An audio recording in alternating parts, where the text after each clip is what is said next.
Hello everyone, Bakkhali travel series ব্লগের এটা হচ্ছে প্রথম দিন।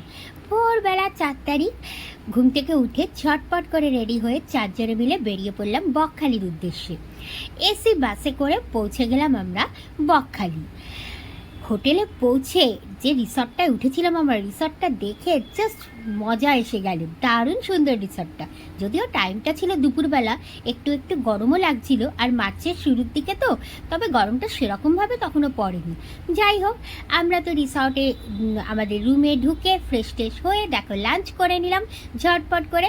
লাঞ্চ টাঞ্চ করে, আর লাঞ্চে ওদিন নিয়েছিলাম ভেজ থালি, কারণ তখন সঙ্গে একটা একটা করে মাছ নিয়েছিলাম।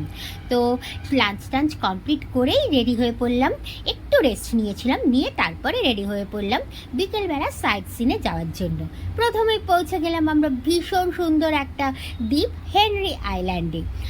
আমার দেখা সবচেয়ে বেস্ট দ্বীপ হলো এই হেনরি আইল্যান্ড। তারপরে সন্ধেবেলা চলে গেলাম আমরা বকখালির বিচে। তো বকখালির বিচটা কিন্তু জাস্ট লাগছিল উড়িষ্যার পুরীর বিচের মতো, সমুদ্রের বালির উপরেও অনেক সব। আর এখন দেখো বৃষ্টি ঘুরে সে এখন হচ্ছে ডিনার টাইম। এখন আমরা ঝটপট করে ডিনার করব, ডিনার করে ঘুমিয়ে পড়বো। না না, ডিনার করে ঘুমাবো না, কারণ এরপর তো হয়েছিল আমার মিডনাইট বার্থডে সেলিব্রেশন, কারণ দিনটা ছিল আমার বার্থডের আগের দিন, আর এই ট্রিপটা হচ্ছে আমার বার্থডে ট্রিপ। তো পরপর ব্লগগুলো আসতে চলেছে, মিনি ব্লগ, ছোট্ট ছোট্ট 3টে ব্লগ তোমাদের জন্য। দেখো কিন্তু সবাই, দেখা হচ্ছে চলো নেক্সট ব্লগে। টাটা।